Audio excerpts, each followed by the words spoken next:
Hello friends, welcome back to my YouTube channel जिसका नाम है सीक्रेट टॉक्स और मैं हूं आपका दोस्त एंड होस्ट चंद्रा। चलिए देख लेते हैं मार्केट कल कहां ओपन हो सकता है, किन किन स्टॉक्स में हम ट्रेड कर सकते हैं बैंक निफ्टी और निफ्टी के अलावा। तो सबसे पहले मैं आपको दिखाऊंगा निफ्टी और बैंक निफ्टी का चार्ट। निफ्टी का अगर आप चार्ट देखेंगे तो निफ्टी कल यूक्रेन और रशिया की वॉर की वजह से बहुत ज़्यादा फॉल हुआ था और मोर देन 550 पॉइंट्स फॉल हुआ था निफ्टी। और आज यू से रिकवरी दिखाई निफ्टी ने और ऑलमोस्ट जहां परसों क्लोजिंग हुई थी वहीं पे खड़ा है निफ्टी। ये आप देखेंगे वी शेप रिकवरी निफ्टी में। अब मैं बैंक निफ्टी का चार्ट दिखा देता हूं आपको। बैंक निफ्टी भी जहां पे परसों मार्केट क्लोज हुआ था उससे थोड़ा सा नीचे ही बैंक निफ्टी ट्रेड कर रहा है और उसने भी वी शेप रिकवरी दिखाई है। अब देखते हैं कि निफ्टी में हम क्या कर सकते हैं, कैसे ट्रेड कर सकते हैं, क्योंकि अब जो मार्केट मूव कर रहा है वो न्यूज़ की वजह से मूव कर रहा है। यानी अपसाइड जो मूव किया है वो इसलिए मूव किया है क्योंकि जो रसिया के प्रधानमंत्री हैं या रसिया के राष्ट्रपति हैं उन्होंने कहा है कि वो यूक्रेन से बात करना चाहते हैं। यानी जो अपनी बातचीत है वो युद्ध में बढ़ाना चाहते हैं और बातचीत को आगे बढ़ाना चाहते हैं। इसलिए मार्केट आज शॉर्ट अप किया और मार्केट जो कल डाउनफॉल हुआ था वो इसी की वजह से हुआ था क्योंकि बहुत ज़्यादा दोनों बॉर्डर पे टेंशन बढ़ चुकी थी। अब जो बैंक निफ्टी निफ्टी और यह सारे शेयर हैं वो न्यूज़ बेस्ड ड्रिवन हो रहे हैं। यानी जब जैसी न्यूज़ आती है, पॉजिटिव न्यूज़ आती है तो वो अपसाइड शॉर्ट करते हैं और डाउन साइड जब गिरते हैं तो यानी कुछ नेगेटिव न्यूज़ मार्केट में चल रही है। तो फिर भी हम देख लेते हैं कि निफ्टी और बैंक निफ्टी को हम कहाँ पे ट्रेड कर सकते हैं। तो निफ्टी मेरे लिए पॉजिटिव तभी होगा जब 17,400 के ऊपर ये निकलना स्टार्ट करता है और एक ग्रीन कैंडल क्लोज कर देता है 15 मिनट टाइम फ्रेम में 17,400 के ऊपर। तो निफ्टी जा सकता है 17,455 के लिए। मैं बड़ा टारगेट यहाँ पे अचीव करने की कोशिश नहीं करूँगा। 100 पॉइंट्स बहुत होते हैं निफ्टी में क्योंकि मार्केट न्यूज़ की वजह से इधर या उधर बहुत ज़्यादा वॉलेटाइल हो रहा है।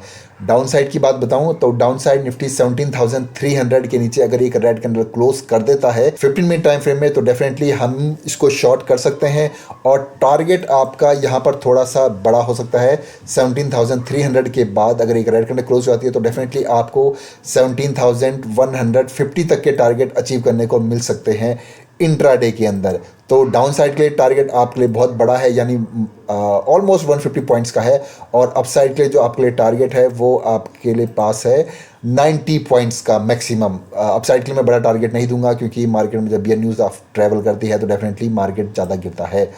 बात कर लेते हैं बैंक निफ्टी की। बैंक निफ्टी के लिए भी आपको अगर मैं टारगेट दूं तो 38,200 के ऊपर अगर कोई ग्रीन कैंडल क्लोज कर देती है 15 मिनट टाइम फ्रेम में कल तो डेफिनेटली बैंक निफ्टी भी आपको 38,430 तक के लेवल दिखा सकता है। यानी अपसाइड के लिए बात करूं तो 200 पॉइंट्स का टारगेट है अपसाइड के लिए। डाउन साइड की बात करूं तो डाउन साइड बैंक निफ्टी को अगर बियरिश होना है तो इसको 38,950 के नीचे एक रेड कैंडल क्लोज करनी पड़ेगी।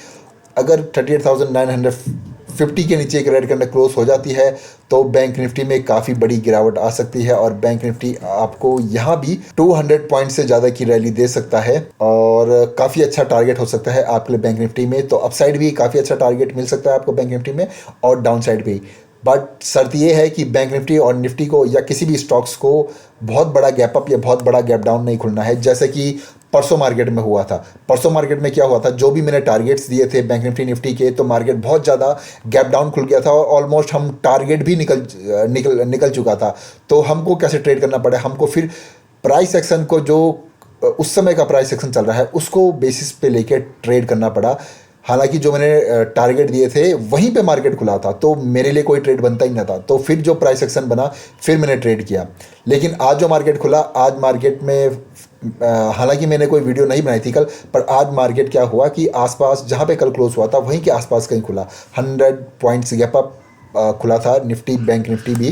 तो ये कोई बड़ा गैप अप या गैप डाउन नहीं होता। तो हमको मार्केट ऐसा ही चाहिए कल भी, तभी हम कोई अच्छा ट्रेड इसमें कर सकते हैं। चलिए बात कर लेते हैं अडानी पोर्ट की। तो अडानी पोर्ट अगर कल 723 के ऊपर एक ग्रीन कैंडल क्लोज कर देता है तो डेफिनेटली ये पूरी की पूरी जो कल डाउनफॉल हुआ था वो रिकवर कर जाएगा और फिर अडानी पोर्ट काफ़ी अच्छा ऊपर जा सकता है और 733 के लेवल भी आपको इंट्राडे में दिखा सकता है अडानी पोर्ट। क्योंकि परसों से पहले इसका रिजल्ट आया था और ये बहुत ज़्यादा शॉर्ट अप हुआ था, और क्योंकि कल वॉर की न्यूज़ थी इसलिए ये काफ़ी ज़्यादा गिरा, और आज उसने पूरी की पूरी रिकवरी कर दी जो कि कल गिरा था।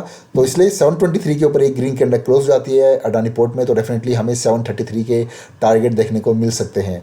डाउन साइड की बात करें तो डाउन साइड फ़िलहाल मेरा इसमें कोई व्यू नहीं, क्योंकि रिजल्ट भी अच्छे हैं और अभी इसने कल की जो गिरावट थी उसमें पूरी वी शेप रिकवरी कर दी। बात कर लेते हैं नेक्स्ट स्टॉक की। नेक्स्ट स्टॉक है हमारे पास HDFC लाइफ।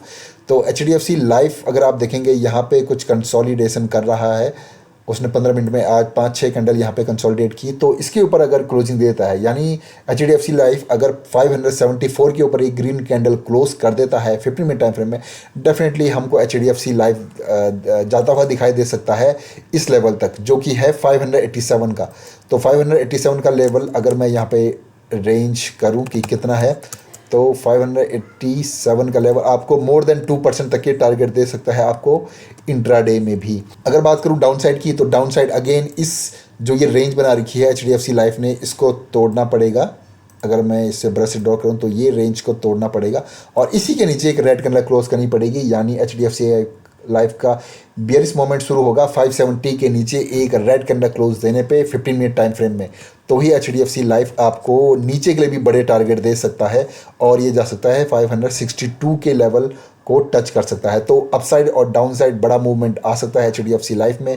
वैसे भी आजकल HDFC स्टॉक्स में बड़े बड़े टारगेट अचीव हो रहे हैं, चाहे बात अपसाइड की हो या डाउन साइड की। डाउन साइड ज़्यादा बड़े टारगेट अचीव हो रहे हैं HDFC में। अब नेक्स्ट स्टॉक की बात कर लेते हैं। नेक्स्ट स्टॉक है हमारे पास HDFC बैंक। तो HDFC बैंक ने भी पूरी की पूरी वी शेप रिकवरी कर ली है और ये खड़ा है अपने बहुत अच्छे लेवल पे, यानी ये अच्छा लेवल है। आप देखेंगे ये डबल टॉप है ऑलमोस्ट, लेकिन मैं आपको दूंगा कि अगर 1536 का लेवल निकाल देता है HDFC बैंक, क्योंकि ये डबल टॉप है, डबल टॉप के ऊपर अगर मार्केट में इसमें देखूं कि आपके पास स्पेस कितना है डबल टॉप के बाद, तो डबल टॉप के पास आपके पास सिर्फ 0.40% का स्पेस बचा है। लेकिन अगर ये इस टॉप को भी निकाल देता है, यानी अगर HDFC लाइफ 1536 के ऊपर एक ग्रीन कैंडल क्लोज कर देता है 15 मिनट टाइम फ्रेम में, तो ही मुझे इसमें बुलिश साइन देखने को मिलेंगे, तो ही ये अच्छा ऊपर जा सकता है, तो ही मैं इसमें ट्रेड करूंगा। बात करूं अगर डाउन साइड की, तो डाउन साइड 1515 का लेवल अगर ये रेड कैंडल के साथ निकाल देता है HDFC bank 15 minute time frame में, तो डेफिनेटली अगेन ये अपने सपोर्ट यानी जो कि 1500 का राउंड लेवल है उसको टच करने आ सकता है। तो डाउन साइड के लिए मेरे पास काफ़ी अच्छा स्कोप है, 1% तक का टारगेट मुझे अचीव हो सकता है। और अगर अपसाइड की बात करूं तो अपसाइड तो HDFC बैंक को 1536 का लेवल निकालना पड़ेगा, तो ये जा सकता है आपका 1545 तक। बड़ा टारगेट अपसाइड के लिए नहीं, डाउन साइड के लिए मिलेगा हमको HDFC बैंक में देखने को। बात कर लेता हूँ अपने लास्ट स्टॉक की। लास्ट स्टॉक है हमारे पास इन्फोसिस। इन्फोसिस ने भी वी शेप रिकवरी कर दी है और इन्फोसिस भी अपने अच्छे लेवल पे खड़ा है। अगर इन्फोसिस में 1752 के ऊपर, यानी ये जो रेंज है जहाँ पे ये जो सपोर्ट चला आ रहा है कल से, अगर इसके ऊपर भी एक ग्रीन कैंडल क्लोज कर देता है यानी 1752 के ऊपर, तो थोड़ा सा स्पेस मैं और लूंगा, यानी 1752 के ऊपर अगर ये ग्रीन कैंडल क्लोज कर देता है 15 मिनट टाइम फ्रेम में, तो डेफिनेटली ये आपको 1764 का लेवल जो इसका फर्स्ट रेसिस्टेंस है वहाँ तक जाता हुआ दिखाई जा सकता है। तो अगर मैं इसको मेज़र भी करूं तो ये आपको ऑलमोस्ट 0.60% तक के टारगेट दे सकता है अपसाइड में। डाउन साइड में हमें बड़े टारगेट मिल सकते हैं अगर इन्फोसिस 1735 या 1734 के नीचे एक रेड कैंडल क्लोज कर देता है 15 मिनट टाइम फ्रेम में, तो डेफिनेटली आपको ये वाला टारगेट मिल सकता है। मैं आपको ब्रश से ड्रॉ करके दिखाता हूँ। ये वाला जो फर्स्ट टारगेट है यहाँ तक मार्केट आ सकता है, जो कि है अपना 1720 तक का टारगेट। 1720 तक के टारगेट तक ये आता हुआ दिखा सकता है, तो आपको यहाँ पे 1% तक के भी टारगेट दिखाई दे सकते हैं डाउन साइड के लिए। और जो उसका नेक्स्ट मेजर सपोर्ट है वो है आपका 1715। तो यहाँ तक भी 1715 तक भी आपको इन्फोसिस आता हुआ दिखा जा सकता है, जो कि इसका मेजर सपोर्ट है। तो ये था दोस्तों मार्केट एनालिसिस कल के लिए। और हाँ, क्योंकि आजकल market news based driven market हो रहा है, तो इसलिए बड़ी क्वांटिटी में आप बाइंग या सेलिंग ना करें, छोटी छोटी क्वांटिटी में करें, क्योंकि जब थोड़ा सा जो ग्लोबल न्यूज़ है वो शांत हो जाए, रशिया यूक्रेन का वॉर शांत हो जाए, तो हमें काफ़ी अच्छे ट्रेड मिल सकते हैं। वरना उससे पहले हमें बहुत ज़्यादा वॉलेटाइल मार्केट दिखाई दे सकता है, जैसा कि यूएस में भी हो रहा है। एक अच्छी न्यूज़ मार्केट शॉर्ट अप करता है, एक ख़राब न्यूज़ मार्केट पूरी तरह से धराशायी हो जाता है। तो होप आपको ये वीडियो पसंद आएगी तो प्लीज़ मेरे चैनल को लाइक शेयर और सब्सक्राइब जरूर करें। तब तक के लिए good bye, happy trading, bye bye.